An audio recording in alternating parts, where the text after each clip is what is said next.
6ஆம் அதிகாரம் 8ஆம் வசனம் வாசி. நான் பார்த்தபோது இதோ மங்கின நிறமுள்ள ஒரு குதிரையை கண்டேன். அதன் மேல் ஏறி இருந்தவனுக்கு மரணம் என்று பெயர். பாதாளம் அவன் பின் சென்றது. பட்டயத்தினாலும் பஞ்சயத்தினாலும் சாவினாலும் பூமியின் துஷ்ட மிருகங்களினாலும் பூமியின் கார்பங்கில் உள்ளவர்களை கொலை செய்யும் என அதிகாரம் அவைகளுக்கு கொடுக்கப்பட்டது. இப்ப அடுத்து நடக்க போற சம்பவம் இது. 6ஆம் அதிகாரம் 8ஆம் வசனத்துல ஆண்டவர் சொல்லி இருக்கிறாரு, பூமியில் உள்ளவர்களில் 1/4 பங்கு ஜனங்கள் என்ன செய்யப்படுவார்கள்? கொலை செய்யப்படுவார்கள். அதுக்கு 4 காரணம் சொல்றாரு. ஒன்று பட்டயம், 3ஆம் உலக யுத்தம் இப்போ நம்முடைய ஜெனரேஷன்ல பார்ப்பதற்கு நிறைய வாய்ப்பு இருக்கு, குறிப்பா இந்த காலகட்டத்தில். நேத்து கூட நேத்து மெசேஜ்ல உங்களுக்கு காமிச்சோம், ட்ரம்ப் சொல்லியிருக்கிறாரு 3ஆம் உலக யுத்தம் ரொம்ப தூரத்தில் இல்லை. ஜெலன்ஸ்கி சொல்றாரு 3ஆம் உலக யுத்தம் எப்படி இருக்க போகிறது, ஆல்ரெடி தொடங்கிடுச்சுன்னு சொல்றாரு. சோ இந்த நியூக்ளியர் வார் ஸ்டார்ட் ஆகனா இப்ப வரப்போது நியூக்ளியர் வார். இத பத்தி எசேக்கியேல் 38-39 இருக்கு. சகரியாவின் புஸ்தகம் 14ஆம் அதிகாரத்திலும் இருக்கு. இந்தபடி இந்த நியூக்ளியர் வார் இப்ப ஸ்டார்ட் ஆச்சுன்னா அதனுடைய பாதிப்பு எப்படி இருக்கும்னு அமெரிக்க முன்னாள் அதிபர் ஜோ பைடன் சொல்லி இருக்கிறார். இது அவர் சொன்னது, கவனிங்க. எத்தனை கோடி பேர் சாவாங்க அப்படின்னு இருக்கு.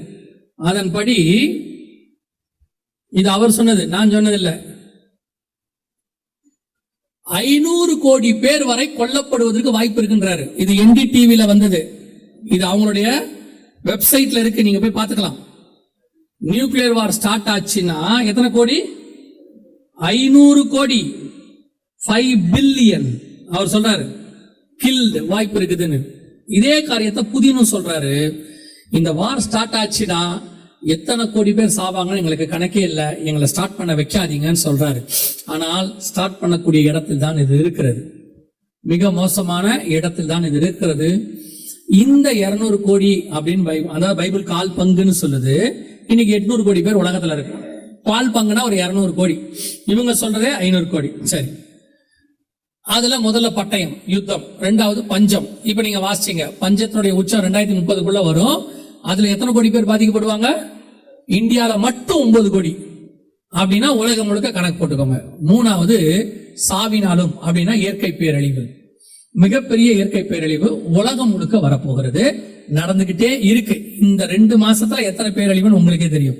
இந்த ஜனவரி தொடங்கி எவ்வளவு பெரிய பூமி அதிர்ச்சிகள் எல்லாம் நடந்துகிட்டு இருக்குன்னு தெரியும். கடைசியாக துஷ்ட மிருகங்களினால் உண்டாகிற மரணம். துஷ்ட மிருகம்னா என்னன்னா, நீங்க பாக்குற எல்லா வைரஸ் இருக்கு பாத்தீங்களா, கொரோனால இருந்து அதுக்கு முன்னாடி இருக்கிற எல்லா வைரஸும் பாருங்க, எல்லாத்துக்கும் ஒரு மிருகத்தின் பேரை உங்களுக்கு சொல்லுவாங்க. எபோலா வவ்வால்ல இருந்து வந்துச்சுன்னு சொல்லுவாங்க, எய்ட்ஸ் சிம்பன்சி குரங்குல இருந்து வந்துச்சு அப்படின்னு சொல்லுவாங்க, பறவை காய்ச்சல், அடுத்து பன்றி காய்ச்சல், கேமல் ஃபீவர் இதுல இருக்கு, மிடில் ஈஸ்ட்ல ஃபுல்லா இருக்கு கேமல் ஃபீவர். இப்போ ரீசெண்டா ஆஸ்திரேலியால இருந்து 300க்கும் மேற்பட்ட வைரஸ் காணாம போயிடுச்சு லேப்ல இருந்து. அத்தனையுமே மிருகத்தின் வைரஸ். படிச்சுக்க வந்துச்சு, ரீசெண்டா கேள்விப்பட்டீங்களா? 300க்கும் மேற்பட்டது காணோம், அத்தனையுமே மிருகத்தின் வைரஸ்.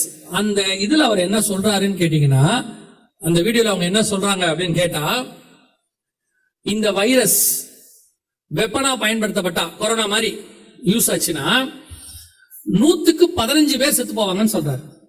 அந்த வீடியோ இதுல இல்ல. 100க்கு 15 பேர் அப்படின்னா என்ன அர்த்தம்? பூமியில் உள்ளவங்கள 15%, பைபிள் சொல்றது 25%, இவங்க சொல்றது 15%, ஜோ பைடன் சொல்றது 70%. ஆக மொத்தத்துல உலகம் முழுக்க இப்ப எல்லாரும் சொல்ற ஒரு வார்த்தை, கோடிக்கணக்கில் ஜனங்க சாக போறாங்கன்றதை திருப்பி திருப்பி சொல்லிக்கிட்டே இருக்கிறாங்க. கொரோனா வரத்துக்கு 2 வருஷத்துக்கு முன்னாடி ஒரு கொள்ளை வரப்போது, ஜனங்க சரியா சாக போறாங்கன்னு சொன்னாங்க, வீடியோ பாத்தீங்க. 2 வருஷம் கழிச்சு வந்துச்சு. இப்போ 2024ல அவங்க தெளிவா சொல்றாங்க, இதெல்லாமே 2024ல சொன்னது, தெளிவா சொல்றாங்க. அடுத்த வார் வரும்போது கோடிக்கணக்கில் ஜனங்க, அதுவும் 1 கோடி 2 கோடி இல்ல, 100 கோடி 500 கோடி 200 கோடி இப்படியே சொல்றாங்க. அப்படின்னா அவங்க ஏதோ ஒண்ணுக்கு ப்ரிப்பேர் ஆயிட்டாங்கன்னு அர்த்தம். அவங்க ஏதோ ஒண்ணுக்கு ப்ரிப்பேர் ஆயிட்டாங்க. இப்ப இந்த விஷயத்தை ஏன் ஆண்டவர் மெய்ப்பர்களுக்கு சொல்ல சொன்னார், நாங்க ஏன் இதை உங்களுக்கு சொல்றோம் அப்படின்னு கேட்டீங்கன்னா, இப்ப வரப்போகிறதான இந்த மகா பெரியதான ஆண்டவர் சொல்வார் யாகம்னு சொல்வார். யாகத்துக்கு கூட்டி சேரும்பாரு எசேக்கியேல் 38ல. அதாவது மிக பெரியதான ஃபீஸ்ட் நடக்க போதும் கழுகுகளுக்கு எல்லாம். 200 கோடி பேர் சாகும் போது அவைகளை கழுகுகளுக்கு ஃபீஸ்டா வச்சாங்க அப்படிம்பாரு ஆண்டவர். சோ இந்த மிகப்பெரியதான பாதிப்புல மேய்ப்பர்கள் பங்கு மிக முக்கியமான பங்கு. நல்ல கவனிங்க, மிக முக்கியமான பங்கு ஊழியக்காரனுடைய பங்கு. இந்த 200 கோடி கால் பங்கு ஜனங்கள் பைபிள் சொல்றது, அவங்க சொல்றது 500 கோடி கால் பங்கு 15% எது வேணா இருந்துட்டு போட்டோம். இதுல இருந்து எவ்வளவு பேரை நாம் காப்பாற்ற போகிறோம்? இதான் கேள்வி. ஏங்க இதுல காப்பாற்ற முடியுமா? முடியும்.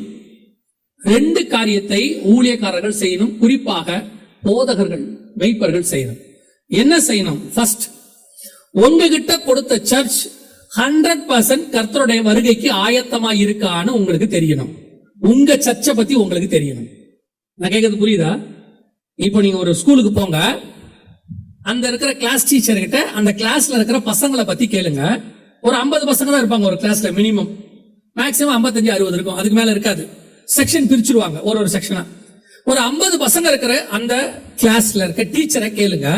இந்த 50 பசங்களை பத்தின அகாடமிக் சைட்ல அவங்களுடைய ரிப்போர்ட் கொடுங்கன்னா 50 பேரை பத்தி அவங்களுக்கு தெரியும். யார் ஃபர்ஸ்ட் கிளாஸ் எடுப்பா, யார் ஆவரேஜ் ஸ்டூடெண்ட், யார் யாரெல்லாம் ஃபெயில் ஆவா, எல்லாம் சொல்லுவாங்க. எந்த சப்ஜெக்ட்ல வீக்கா இருக்கா எல்லாமே அவங்க சொல்லுவாங்க. கரெக்ட் தானே? பேரண்ட்ஸ் டீச்சர்ஸ் மீட்டிங் வைக்கிறாங்க தானே? ஒரு ஹாஸ்பிட்டலுக்கு போங்க, ஒரு வார்ட்ல இருக்கிற நர்ஸை கேளுங்க, அந்த வார்டு இன்சார்ஜை கேளுங்க, இங்க இருக்கிற பேஷண்ட்ஸ்ல எத்தனை டிஸ்சார்ஜ் ஆகும், எது சீரியஸா இருக்கு, எது கொஞ்சம் மோசமா இருக்கு, எது கொஞ்சம் தேறி வந்துடும், அவங்க கரெக்டா சொல்லுவாங்க. சார் இந்த நிலைமையில இது இருக்குன்னு ரிப்போர்ட் கொடுத்துருவாங்க. உங்களுடைய சர்ச்சோட ரிப்போர்ட் உங்ககிட்ட இருக்கா? 50 விசுவாசி இருக்கு, 500 இருக்கு, 5000 இருக்கு. உங்ககிட்ட உங்க விசுவாசிய பத்திர ரிப்போர்ட் இருக்கா? கன்ஃபார்மா கர்த்தர் வரும்போது அந்த கேள்வி உங்களிடத்தில் தான் கேட்பார். ஏன்னா அந்த விசுவாசிய நடத்துற அதிகாரத்தை கர்த்தர் உங்ககிட்ட தான் கொடுத்தார். அந்த 50 500 நீங்க எவ்வளவு வச்சிருக்கீங்களோ அதுக்கேத்த எல்லா வசதி வாய்ப்புகளையும் கர்த்தர் உங்களுக்கு செஞ்சு கொடுத்திருக்கிறார். வாடகைனா வாடகை கட்டுறாரு கர்த்தர், வீடு வாடகைனா வாடகை கட்டுறாரு, சொந்த இடம் வேணா வாங்கி கொடுத்திருக்கிறாரு, உங்க பிள்ளைகளை படிக்க வைக்கிறாரு, 3 வேளை சாப்பாடு போடுறாரு, நீங்க உங்க மனைவி பிள்ளைகள் அத்தனை பேரையும் கர்த்தர் பாத்துக்கிறாரு, 2 வீலரோ 4 வீலரோ கர்த்தர் கொடுத்திருக்கிறாரு. கவர்மெண்ட்ல போய் வேலை செஞ்சா கூட இப்படி கிடைக்காது. நான் சொல்றேன், கவர்மெண்ட்ல வேலை செஞ்சாலும் கிடைக்காது. கவர்மெண்ட்ல 6 நாள் வேலை செய்யணும், மினிமம் 8.5 மணி நேரம் 10 மணி நேரம் வேலை செய்யணும். இப்ப இன்ஃபோசிஸ்ல சொல்றாரு 10 மணி நேரம் வேலை செய்யணும்ங்கிறாரு, பில்கேட் சொல்றாரு 12 மணி நேரம் வேலை செய்யணும்ங்கிறாரு. ஆனா நீங்களும் நானும் வாரத்துக்கு 1 நாள் தான் வேலை செய்யறோம், கரெக்டா 3 மணி நேரம். மிச்சம் 6 நாளும் அப்ப நாங்க வேலை செய்யறோம். 6 நாளும் கூட்டமைப்பு தான். திங்கட்கிழமை போலார் கூட்டமைப்பு, செவ்வாய்க்கிழமை கர்நாடகா கூட்டமைப்பு, புதன்கிழமை இந்திய கூட்டமைப்பு, வியாழக்கிழமை உலக கூட்டமைப்பு, வெள்ளிக்கிழமை சூரியன் சந்திரன் நட்சத்திர கூட்டமைப்பு, சனிக்கிழமை அகில உலக கூட்டமைப்பு. காலையில 9 மணிக்கு கிளம்புறாங்க. இப்ப நான் சொல்றது உங்களை நீங்க ஓகே, எனக்கு உங்களை பத்தி தெரியாது, நான் சொல்ல போறது கோவால இருக்கிறவங்கள பத்தி. கோவாவை தாண்டி அந்த அரேபியன் சீக்குள்ள ஒரு தீவு இருக்கு, அதுல இருக்கிறவங்களை பத்தி உங்களுக்கு சொல்றேன். காலையில திங்கட்கிழமை காலைல 6 மணிக்கு கிளம்புறது, எங்கேயாவது ஒரு கூட்டமைப்பு போய் உட்கார்றது, நல்லா அங்க போடுற பிரியாணியை சாப்பிடுறது, வந்துட்டு 2 மணிக்கு மல்லாக்கப்படுத்து தூங்குறது, 6 மணிக்கு எஞ்சி ஒரு டீயை குடிக்கிறது, அதுக்கு மேல கிளம்பி ஹவுஸ் விசிட்டிங்னு ஒரு இடத்துக்கு போறது, திருப்பி 8:30 மணிக்கு அவங்க வீட்லயே சாப்பிட்டு 9 மணிக்கு மல்லாக்கப்படுத்து 12 மணி வரைக்கும் மொபைல நோண்டுறது, 12 மணிக்கு மேல அப்படியே படுத்து தூங்குறது, திருப்பி காலைல 6 மணிக்கு எழுந்திரிச்சு கூட்டமைப்புக்கு போறது. இந்த கோவால இருக்கிறவங்களை என்ன சொல்றது? இப்படியே 6 நாள் போகுது. 7வது நாள் காலையில கடை துறக்கிற மாதிரி சபை துறக்கிறது. முந்தியெல்லாம் ஊழியக்காரங்க சனிக்கிழமை காத்திருப்பு கூட்டம் ஒண்ணு இருக்கும்.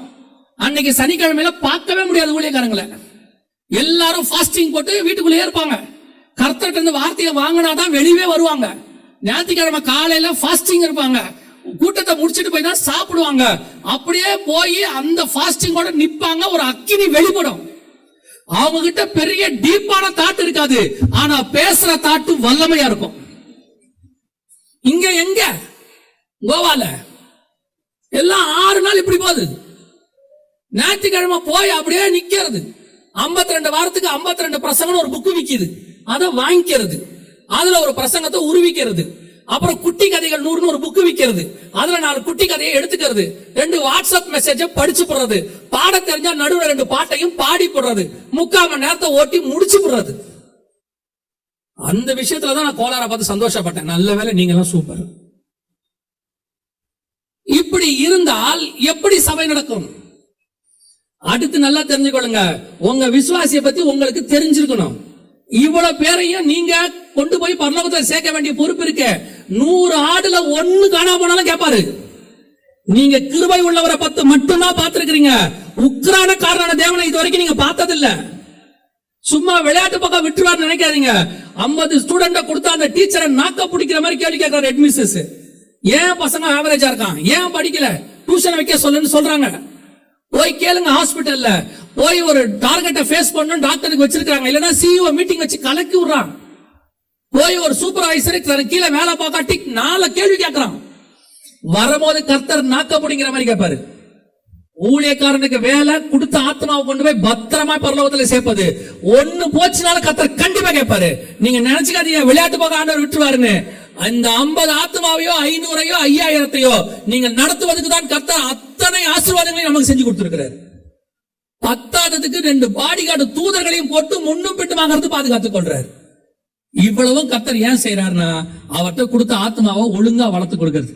நீங்க காலையில கிளம்பி வெளியே போயிடுறீங்க, வீட்டுல பொண்ணோ பையனோ இருக்கிறாங்க, மார்க் குறைஞ்சா மனைவியை பார்த்து என்ன கேக்குறீங்க? உங்க மனைவியை பார்த்து என்ன கேக்குறீங்க? பையன் குறைவா மார்க் எடுக்கிறான், நீ என்ன சொல்ல மாட்டியா என்கிட்ட? என்ன பண்ற வீட்டுல, படிக்கிறானா இல்லையா கேக்குறீங்களா இல்லையா? நீங்களே உங்க மனைவி இந்த கேள்வி கேட்டா உங்க எஜமான் உங்களை பார்த்து எத்தனை கேள்வி கேட்பாரு? கேட்பாரா மாட்டாரா? கன்ஃபார்மா கேட்பாரு. நீங்க செய்ய வேண்டிய முதலாவது வேலை, உங்ககிட்ட கொடுத்த அத்தனை ஆத்துமாக்களும் பரலோகத்துக்கு போகுமான்னு உங்களுக்கு தெரியணும். அதுக்கான ஆயத்தத்தை நீங்க செய்யணும். என்ன செய்யணும்? இனி வாரத்துக்கு ஒரு நாள் மீட்டிங் நடத்தினால், வாரத்துக்கு ஒரு நாள் ஆராதனை வைத்தால் ஆகாது. இது டேக் ஆஃப் ஆகுற நேரம், ஆண்டவர் ஆத்துமாக்களை கூட்டிட்டு போகிற நேரம். இப்போ ஃபைனல். இப்ப நீங்க பாத்திருப்பீங்க, கார் கம்பெனி எல்லாம் போய் பாத்திருப்பீங்க, என்ன வேணா ரெடி பண்ணுவான். ஆனா டெலிவரி பண்றதுக்கு முன்னாடி, ஓனர் கிட்ட ஒப்படைக்கிறதுக்கு முன்னாடி இன்னொரு தடவை ஃபுல்லா தொடச்சு கிடச்சி ஆயில் மாதிரி போட்டு பல பல பலன் பாலிஷா வச்சிருப்பான். என்னதான் உங்க பொண்ணு நல்லா குளிச்சு கிழிச்சு நல்ல பொண்ணா இருந்தாலும் அந்த கல்யாணம் பண்ணி மாப்பிள்ளை கொடுக்குற அன்னைக்கு ஒரு விசேஷித்த மேக்கப் போட்டு கையில கொடுப்பீங்க. அதே மாதிரி தான் இப்ப நீங்க விசேஷித்த மேக்கப் போட வேண்டிய இடத்துக்கு, பரிசுத்த அலங்காரத்தை எக்ஸ்ட்ரா பண்ண வேண்டிய இடத்துக்கு வந்திருக்கிறீங்க. கொண்டு போய் தேவன் கையில ஒப்படைக்கிற நேரம் இது. இனி பத்தாது, ஞாயிற்றுக்கிழமை ஒரு நாள் ஆராதனை பத்தாது. ஏதோ 3 மணி நேரம் நடத்திட்டேன், என் கடமை தீர்ந்துருச்சு, 3/4 மணி நேரம் பேசிட்டேன், இனி அவங்க இஷ்டம், ஆண்டவர் ஒத்துக்க மாட்டார். திருப்பி கேட்பாரு, ஏன் உன் பையனை அப்படி உள்ள, ஏன் உன் பையனை மட்டும் டெய்லி நோண்டுன பட்சியா பட்சியா பட்சியான்னு ஏன் கேட்ட? ஏன் உன் பொண்ணை மட்டும் என்ன மார்க் எடுத்திருக்கிற, என்ன படிக்கிற ஏன் கேட்ட? உன் பிள்ளை மேல உனக்கு அவ்வளவு அக்கறை இருக்குதுன்னா என் பிள்ளை மேல எனக்கு அவ்வளவு அக்கறை இருக்குது. அந்த கேள்வியை நான் உங்ககிட்ட கேட்பேன், அதுக்குதான் உனக்கு இவ்வளவும் கொடுத்துருக்கேன் அப்படின்னு ஆண்டவர் கேட்பாரு. சோ ஒரு நாள் ஞாயிற்றுக்கிழமை ஆராதனை பத்தாது. ஏன்னா ஆராதனையில எல்லாரும் வருவாங்க. புதுசா வரவங்க வருவாங்க, அரைவேக்காடு வரும், கால்வேக்காடு வரும், பின்மாற்றம் வரும், எல்லாம் வரும். இவ்வளவும் வந்துச்சுன்னா அந்த 3/4 மணி நேரம் செய்தி அதுக்கு பத்தாது. இப்ப அதுவும் போச்சு. அரை மணி நேரம் செய்தி ஆயிடுச்சு சில சர்ச்சில், 20 நிமிஷம் செய்தி ஆச்சு சில சர்ச்சில். இவங்க எல்லாம் ஆராதனையை எதுக்கு நடத்துறாங்கன்னா விசுவாசிக்காக, கடமைக்காக, நாங்களும் சர்ச்சு நடத்தணும்ன்றதுக்கு நடத்துறாங்க. எங்கேயாவது பாத்திருக்கீங்களா ஸ்கூல் ஹவர்ஸ் குறைஞ்சு பாத்திருக்கீங்களா? ஸ்கூல் ஹவர்ஸ் குறைச்சிட்டாங்களா? இன்க்ரீஸ் பண்ணிருக்கான். டிவி முன்னாடி ஓடினதுக்கு இப்ப ஓடினதுக்கு ஹவர்ஸ் கூடி இருக்கா குறைஞ்சிருக்கா? ஒரு 30-40 வருஷத்துக்கு முன்னாடி டிவி காலையில 10 மணிக்கு 6 மணிக்கு தான் வரும், நைட் 10 மணிக்கு மூடிடுவான். இப்ப 24 ஹவர்ஸ் ஆகிருக்குது. எல்லாமே டைம் இன்க்ரீஸ் ஆகுது, சர்ச்சு நேரம் மட்டும் குறையுது. இங்க ஏற வேண்டியது சர்ச்சு நேரம் தான். இனி நீங்கள் இந்த ஒரு ஆராதனையை வச்சு விசுவாசிய பரலோகத்துக்கு கூட்டிட்டு போக முடியாது. குறைஞ்சபட்சம் எக்ஸ்ட்ராவா ஒரு பைபிள் ஸ்டடியாவது ஒண்ணு உங்க சர்ச்சில் இருக்கணும். வார நாட்கள்ல வைக்கணும், இல்ல ஞாயிற்றுக்கிழமையில சாயங்காலத்திலேயாவது வைக்கணும். இந்த ஞாயிற்றுக்கிழமை ஆராதனைக்கு வரவெல்லாம் ஆயத்தமாயிட்டான்னு பயந்துராதீங்க, நம்பிராதீங்க, நீங்க ஏமாந்துருவீங்க. வேத வசனத்துல தேறினவன் தான் பரலோகத்துக்கு வருவார். இப்ப நீங்க யாராவது ஒருத்தர் மனசுல நினைச்சிருப்பீங்க, ஆராதனைக்கே வரமாட்டேன், இதுல பைபிள் ஸ்டடி வேறையா, இதுங்களா வராது அப்படின்னு நீங்க நினைச்சீங்கன்னா உங்க சர்ச்சுக்கு வராது. உங்க சர்ச்சுக்கு அது வராது. விசுவாசத்தோட ஆண்டவரே ஏன் என்ன நம்பி கொடுத்த என் பிள்ளைகளை பத்திரமா கொண்டு போய் பரலோகத்துல சேர்க்கணும், இன்னில இருந்து நான் ஒரு தீர்மானம் பண்றேன், நான் ஒரு வேத வார்த்தை ஆரம்பிக்கிறேன் அப்படின்னு சொல்லி தேவ சமூகத்துல உட்கார்ந்து கர்த்தரிடத்துல இருந்து வார்த்தையை வாங்கிட்டு வாங்க. கர்த்தர் உங்களை நம்பி ஆத்துமாக்களை அனுப்ப வல்லமை உள்ளவராக இருக்கிறார். உங்க வார்த்தையின் வாசனைக்கு அந்த ஆத்துமாக்கள் ஓடி வரும். அவனை ரெடி பண்ணணும், வேற வழியே கிடையாது. இதே மாதிரி ஓட்டினா இப்பவும் சொல்றேன், இஸ்ரவேல் மெய்ப்பருக்கு கொடுத்த எச்சரிக்கையை ஆண்டவர் உங்களுக்கு கொடுக்கிறார். நீங்க அசட்டையா எடுத்துக்கிட்டு இல்லைங்க அதெல்லாம் சும்மா அவர் அப்படித்தான் சொல்வாரு, வாரத்துக்கு ஒரு நாள் நடத்தினா போதும், நோ இஷ்யூஸ், உங்க ரத்த பலிக்கு நான் நீங்களா இருக்கிறேன். கர்த்தர் சொன்னதை நான் உங்களுக்கு சொல்றேன். இனி நீங்கள் 7 நாளும் தேவ சமூகத்தில் காத்திருக்க வேண்டிய இடத்துக்கு வந்துட்டீங்க. இந்த கூட்டமைப்புகளுக்கு ஓடி ஓடி ஓடுறதை நிறுத்துங்க. ஏதாவது ஒரு கூட்டமைப்பு வச்சுக்கோங்க, கூடி ஜெபம் பண்ணுங்க. போதும், கூட்டமைப்பு அதிகமாயிருச்சு, கர்த்தரோட இருக்கிற கூட்டணி குறைஞ்சு போச்சு, தனிப்பட்ட முறையில் தேவனோட இருக்கிறது குறைஞ்சு போச்சு, கூட்டமைப்பு அதிகமாயிருச்சு. எங்க பாருங்க கூட்டமைப்பு தான். யாருக்காவது பதவி தரலையா, அவர் ஒரு புது கூட்டமைப்பு. இந்த வருஷம் இவரே இருக்கிறாரு, அடுத்த வருஷமும் இவரே தான் இருப்பாராம். இப்ப என்ன பண்ணலாம், நம்ம தனியா ஒண்ணு ஆரம்பிப்போம். இது என்ன, அது கோலார் போதகர்கள் ஐக்கிய கூட்டமைப்பு, இது கோலார் ஐக்கிய போதகர்கள் கூட்டமைப்பு. வார்த்தை முன்னுக்கு பின்னு மாத்திட்டோம். இது வேற கூட்டமைப்பு, அது வேற கூட்டமைப்பு. கேட்டா எனக்கு பதவி தரல, எனக்கு தரல. நல்லா தெரிஞ்சுக்கோங்க, இந்த பதவி பட்ட எதுவும் இங்கதான் யூஸ் ஆகும், எதுவுமே பரலோகத்துக்கு யூஸ் ஆகாது. பரலோகத்துக்கு யூஸ் ஆக போறது உங்ககிட்ட இருக்கிற ஸ்பிரிச்சுவாலிட்டி. நீங்கள் காத்திருக்கிறது மட்டும்தான் பரலோகத்துக்கு யூஸ் ஆகும். நீங்க பரலோகத்துக்குள்ள என்டர் ஆகும்போது பிசப்பையா வராரு, பிசப்பையா வராருன்னா தூதன் சொல்ல மாட்டான், கேடிப்பையா வரா மாதிரிமா. அதுவே கரெக்டா வந்தா சொல்லுவான், உண்மையும் உத்தமும் உள்ளவனே உள்ளவான்னு சொல்லுவாரு. அங்க 2 சாட்சி தான் இருக்கு, அக்கிரம செய்கைக்காரனே அப்படியே போயிடு, உண்மையும் உத்தம் உள்ளவனே உள்ளே வந்துரு. 2 தான் இருக்கு. இந்த பிசப் ஐயா வராரு, ஐயா வராரு, ரெவரண்ட் ஐயா வராரு, ரைட் ரெவரண்ட் வராரு, லெப்ட் ரெவரண்ட் வராரு, ரவாலட் வராருலாம் இங்க தான், எதுவுமே அங்க கிடையாது. அதனால பாத்துக்கோங்க. ஃபர்ஸ்ட் உங்க சர்ச்சை ரெடி பண்ண வேண்டியது உங்க பொறுப்பு. எத்தனை கொடுத்தாரோ அத்தனையும் 500 நீங்க தானே கேட்டீங்க, 500 10 மக்களால் நிரப்ப மாட்டவரே, 500 கொண்டு போய் பத்திரமா சேர்க்கணும். இப்படி 500 சேர்க்கறதை கேட்டல்ல. சில வீடுகள்ல பாத்தீங்கன்னா சிஸ்டர்ஸ்க்கு 500 புடவை வேணும்னு இருக்கும், கட்ட தெரியாது, திறந்து பார்த்துட்டு மூடிக்கும். என்னிடத்துல 500 புடவை இருக்கிறது, இதை எப்ப கட்டினீங்க, இதை எப்ப கட்டினே தெரியாது, கட்டவும் கட்டாது. சிலதான் அப்படியே வாங்கி வச்சுக்கிட்டே இருக்கும் பாருங்களேன். அந்த மாதிரி 500 ஆத்மா வாங்கி விட்டு போதிக்கவும் தெரியாது.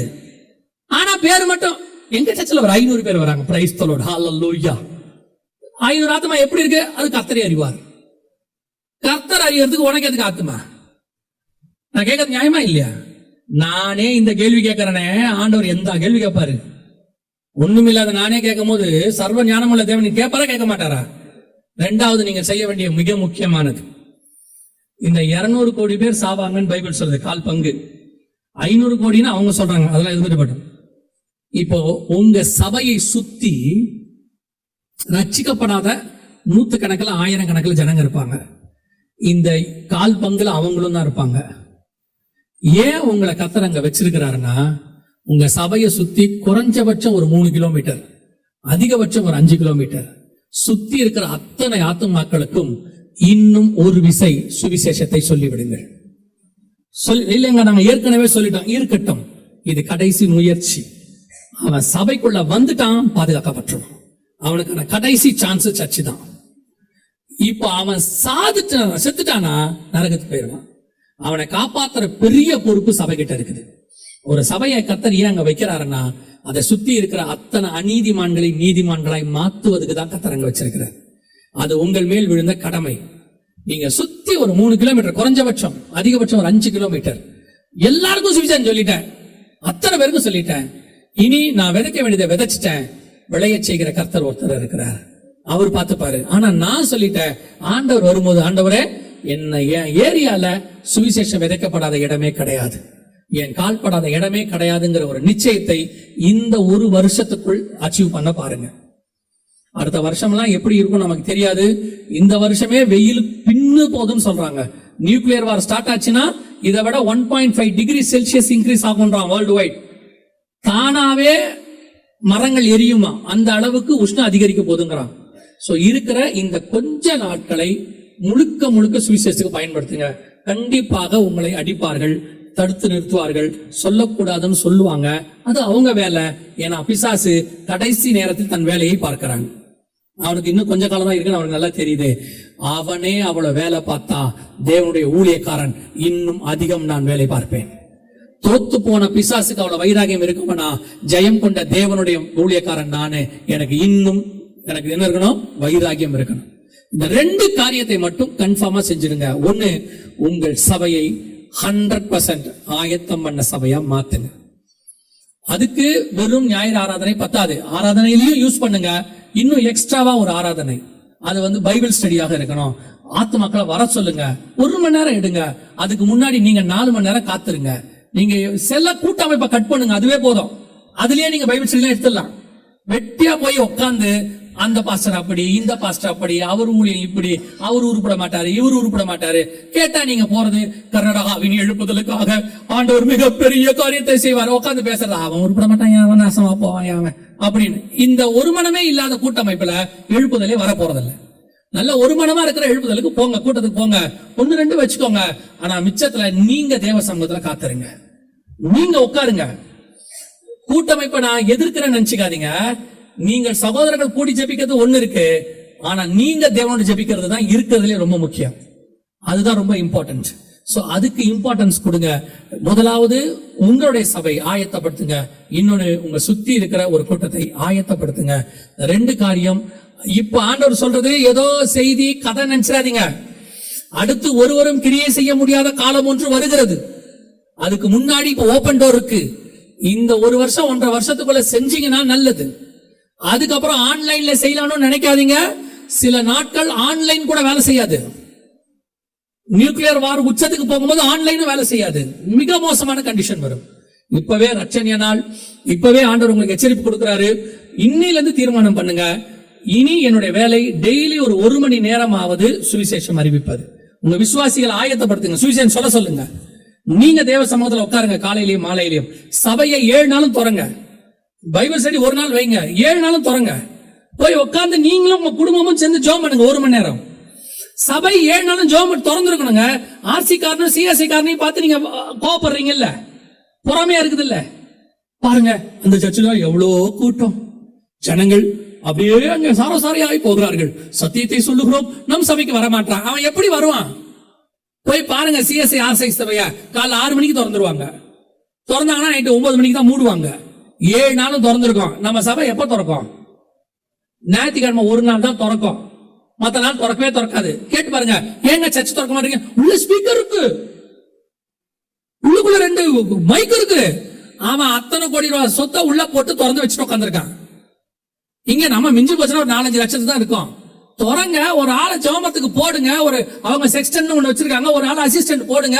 தம்பி உன் வேலை சர்ச்சை பாத்துக்கிறது, ஜெபம் பண்றது, நீ பைபிள் வாசிக்கிறது, நான் உங்களுக்கு மாசம் 1 தரேன்டா. எத்தனை பேர் இருக்கான்? ஒருத்தரை போட்டு விடுங்க. சபை 7 நாளும் திறந்திருக்கணும். துதியும் ஸ்தோத்திரமும் எப்பொழுதும் ஏறெடுக்கப்பட்டு கொண்டே இருக்கணும். கடை 7 நாள் திறந்திருக்குது, டிவி 7 நாள் திறந்திருக்குது, இன்டர்நெட் 7 நாள் திறந்திருக்குது. பிசாசு 7 நாள் வேலை பார்க்கறான், ஊழியக்காரன் மட்டும் 1 நாள் தான் வேலை பார்க்கறான். எப்படி ஆத்மா ரசிக்கப்படும்? 7 நாள் சபையை திறங்க. நீங்க போய் ஜெபம் பண்ணுங்க 1 மணி நேரம் உட்காந்து. யாரும் வேண்டாம், ஊழியக்காரர் போய் ஜெபம் பண்ணுங்க உட்காந்து 1 மணி நேரம் ஜெபம் பண்ணுங்க. சாயங்காலத்துல முடிஞ்சா மனைவியை கூட்டு போய் ஜெபம் பண்ணுங்க. உங்க 1 மணி நேரம் ஜெபம் உன் சபையில் எவ்வளவு பெரிய மாற்றத்தை கொண்டு வரும் என்பதை நீங்க பாருங்க. நான் சொல்லல, மாஸ்டர் டி மோகனை பத்தி எல்லாம் பேசுறாங்கல்ல, அவர் அப்படி கட்டுறாரு இப்படி கட்டுறாருன்னு. அவர்கிட்ட இருக்கிற ஒரு விஷயத்தை கத்துக்கோங்க, அது உங்களுக்கு நல்லது. மாஸ்டர் டி மோகனுடைய சர்ச்சை எனக்கு தெரிஞ்சு, நான் வந்து ஆண்டவருக்குள்ள வந்து 32 வருஷம் ஆகுது, 33 வருஷம் ஆகுது. 33 வருஷம் அந்த சர்ச்சை பாக்குறேன். ஒரு நாள் கூட அந்த சர்ச் பூட்டி இருக்காது. 24 மணி நேரம் பிரேயர் 34 வருஷமா போயிட்டே இருக்குதாங்க. கர்த்தர் சும்மா ஆசீர்வதிக்கல டி மோகனே. அன்னைக்கு நாலுமாவடிக்கு அண்ணன் கூப்பிட்டாங்க, போனா 24 hours பிரேயர் டெய்லி போயிட்டே இருக்குதாங்க. அங்க வாட் எவர் இட் இஸ், அவரை பத்தி உங்களுக்கு என்ன கருத்துக்கள் இருக்கு அதெல்லாம் வேற. ஆனா ஒண்ணு அவர் செஞ்சு வச்சிருக்காரு, 24 மணி நேரம் பிரேயர் ஒண்ணு போயிட்டே இருக்குது. உங்களுக்கு 24 மணி நேரம் வேணாம், ஒரு நாளைக்கு 2 மணி நேரம் பிரேயர் நடக்குது உங்க சர்ச்சில். அப்புறம் எப்படி சபை வளரும்? பையனை மட்டும் சொல்றீங்க 8 மணி நேரம் அனுப்புறீங்க ஸ்கூலுக்கு, அதுக்கு 10க்கு 2 மணி நேரம் டியூஷன் அனுப்புறீங்க. அதுக்கப்புறமும் கேக்குறீங்க, என்னடா படிக்க மாட்டேங்கிற, புக் எழுதுறா, எக்ஸாம்டா. ஒரு நாளைக்கு அவன் 10 மணி நேரம் படிச்சாதான் 1 வருஷம் பாஸ் ஆவான்னு உங்களுக்கு தெரியுது. அந்த வருஷம் பாஸ் ஆகணும்னா ஒரு நாளைக்கு 8 மணி நேரம் படிச்சு 2 மணி நேரம் டியூஷன் படிச்சு தனிப்பட்ட முறையில் 2 மணி நேரம் படிக்கணும். குறைஞ்சபட்சம் 10 மணி நேரம் படிக்க சொல்றீங்க. அப்போ உங்க ஆவிக்குரிய வாழ்க்கையில பாஸ் ஆகணும்னா 1 மணி நேரம் கூட படிக்க மாட்டீங்க. எப்படி பாஸ் ஆகும்? அவனை நீங்க கேட்கிற கேள்வியை உங்களை ஆண்டவர் பார்த்து கேட்பாரு. 2 காரியத்தை கண்டிப்பாய் செய்யுங்கள். சபையை 7 நாளும் ஜெபம் பண்ணுங்க. தொடங்க 1 மணி நேரம் போய் ஜெபம் பண்ணுங்க. இந்த தயவு செய்து இந்த அங்க போறேன் இங்க போறேன் அதை செய்யறேன் இதை செய்யறேன் நிறுத்திட்டு உங்க ஊழியத்தை பாருங்க. உங்ககிட்ட கத்தர் கொடுத்ததுக்கு கணக்கு கரெக்ட் பண்ணுங்க. அதைத்தான் கத்தர் கேட்பாரு. ஆண்டவர் வரும்போது உங்ககிட்ட இருக்க ஆட்டத்தான் கேட்பாரு ஒழிய எத்தனை கூட்டமைப்புல நீ மெம்பரா இருந்த, எந்த கூட்டமைப்புல செக்ரட்டரியா இருந்த, எதுல நீ ட்ரெஷரா இருந்த கேட்க போறது கிடையாது. உங்ககிட்ட கொடுத்ததுல எத்தனைக்கு நீங்க உண்மையா இருந்தா கேட்க போறாரு. ரெண்டாவது, இந்த வருகிற ஒவ்வொரு நாளும் எப்படியாவது சுவிசேஷத்தை அறிவீங்கள். உங்களை சுத்தி 3 கிலோமீட்டர் குறைஞ்சபட்சம் ஒரு இடம் கூட என் காலில் படாம இல்ல, நான் சொல்லிட்டேன், கர்த்தர் வரும்போது எனக்கு செய்வார் அப்படின்ற ஒரு காரியத்தை நீங்க செய்யணும். அல்லேலூயா.